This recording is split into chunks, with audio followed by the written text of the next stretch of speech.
Welcome to Helping Hands, Healing Minds, a podcast dedicated to the heart of human services and mental health. I'm Dr. Robinson. My name is Anna. Welcome and thank you for joining us. Let's get into today's topic. Yeah, today we wanted to bring forward a more heavy topic, something that we're seeing out in the media, something that we're seeing in our communities, and something that is affecting our students here at Dominguez Hills, that being the immigration topic, along with the ICE raids. This is something that we are seeing quite frequently. Every time I open my phone and every time that I look outside, people are feeling tense. Right. And so we wanted to create a space where we can bring that for our podcast, where we talk so heavily about building community and building connection.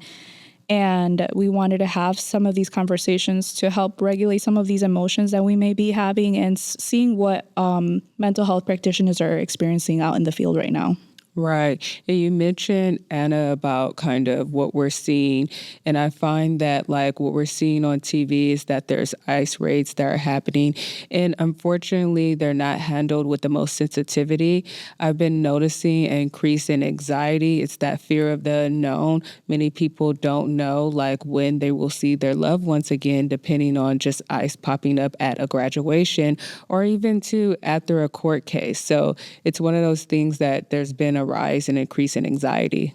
Absolutely. You say anxiety, and that is something that I feel so heavily right now, and something that I know that is anxiety is the fear of the unknown. And for this community, especially this community that is being affected, they don't know a lot of what's going on the background. A lot of them don't have the proper knowledge of their rights. They don't have the language. Mm-hmm. They don't know what to do with their family members who are at different stages of their life. And so there is a lot of unknown out there. But that's why I feel like these conversations are so important that we have, and that we also prepare some of our students for them to have with their significant others and their family members as well. I know personally for me, I have been feeling a lot of anxiety with all of this.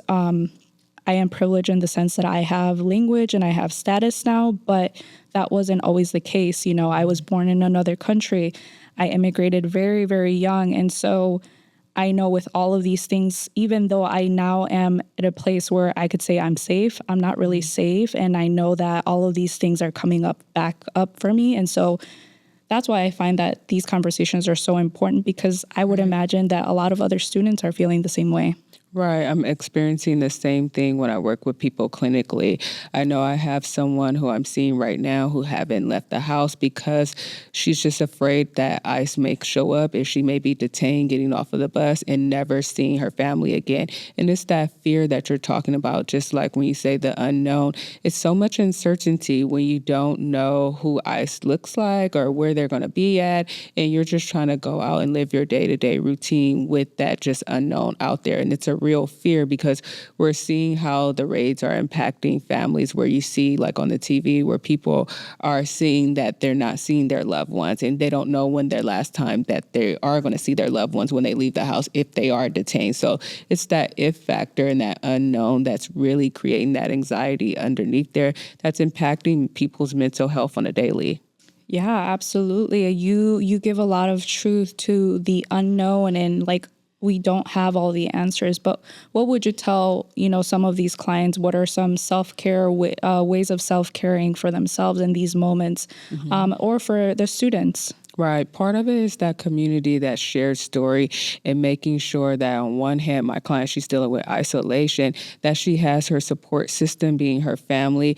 Also, too, we go over like different things that she can do in order to feel safe before walking out of the house.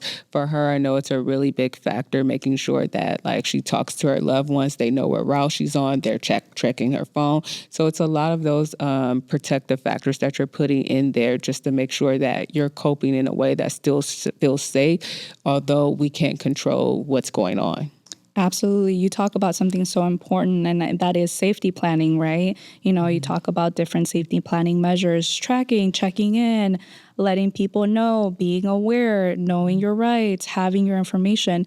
We also want to provide some additional resources that will assist with this, not only the self-care wise, but also additional resources that may help us and help any other people in your community who might need them. One resource that I am finding right now that is very, very helpful, and they're pushing out a lot of really good information, is Centro Cha, which is an agency based out of Long Beach. I actually had the privilege of interning there for the last 3 semesters of my program, and so I was able to get very familiar with some of their missions and some of their involvement. And right now they are pushing out just so much information containing knowing your rights, how to identify warrants, all of these really helpful things that might bring a lot of safety to people who are feeling very unsafe.